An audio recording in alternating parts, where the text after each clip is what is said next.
आपके अंडर भी काफी लाखों कर्मचारी हैं, उनका भविष्य आप बर्बाद कर रहे हैं। इंक्वायरियां जब होंगी तो ये सब फंसेंगे।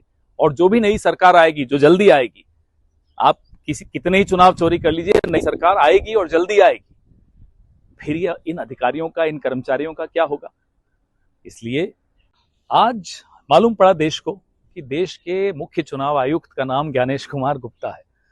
वो सामने आए। अब तक तो लोग सोच रहे थे कोई सोर्स नाम का आदमी है, कुछ लोग सोचते थे कि संबित पात्रा या कोई अनुराग ठाकुर हैं चुनाव आयुक्त। आज मालूम पड़ा कि नहीं, ज्ञानेश कुमार गुप्ता इस देश के मुख्य चुनाव आयुक्त हैं।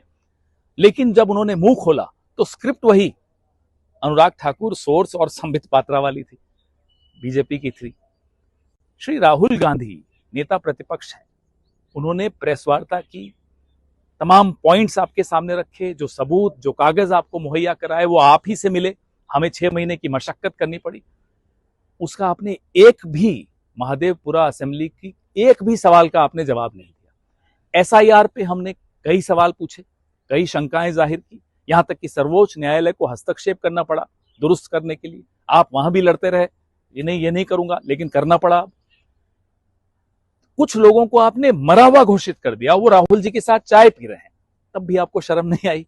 हमने सोचा प्रेस वार्ता में आप कहीं माफी मांग लेंगे, वह भी आपने नहीं मांगी। आप कहते हैं कि अगर सीसीटीवी फुटेज जारी कर दें तो बहनों की इज्जत खराब होती है।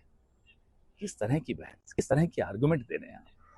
सीसीटीवी फुटेज डिलीट करने से चुनाव आयुक्त की, चुनाव आयोग की, लोकतंत्र की, चुनाव की इज्जत खराब कर रहे हैं आप। और सीसीटीवी फुटेज अगर निजता भंग करती है, प्रिवेसी भंग करती है, तो बनाते ही क्यों हो। 45 दिन तक नहीं करती, 46वें दिन से निजता भंग हो जाती। आप कहते हैं आप पक्ष विपक्ष को बराबर मानते हैं। अनुराग ठाकुर को नोटिस कब दे रहे हैं?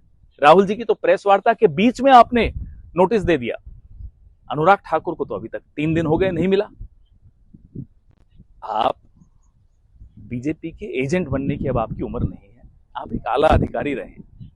हो सकता है आपको ये लालच होगा कि रिटायरमेंट के बाद फिर कुछ और मिल जाएगा, गवर्नर बन जाएंगे, तब तक ये सरकार चलने नहीं वाली, तो इस उम्मीद में आप मत रहिए।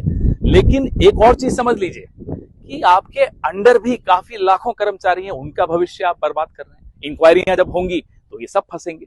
और जो भी नई सरकार आएगी, जो जल्दी आएगी, आप कितने ही चुनाव चोरी कर लीजिए, नई सरकार आएगी और जल्दी आएगी, फिर ये इन अधिकारियों का, इन कर्मचारियों का क्या होगा। इसलिए फिर से आपसे आग्रह है, अपनी जिम्मेदारी समझिए। हम नहीं किसी वोटर के कंधे पर बंदूक रख के दाग रहे हैं आपकी तरफ, उल्टा नरेंद्र मोदी आपके नाजुक कंधों पर बंदूक रख के दाग रहे हैं, लोकतंत्र की हत्या कर रहे हैं। आप इस हत्या में शामिल मत होइए। ज्ञानेश कुमार गुप्ता जी, आपसे यह आग्रह है। एक सस्ती टीवी सीरियल के स्क्रिप्ट को पढ़ते हुए प्रेस कॉन्फ्रेंसेस नहीं होती, ठोस प्रेस कॉन्फ्रेंस, सवालों के ठोस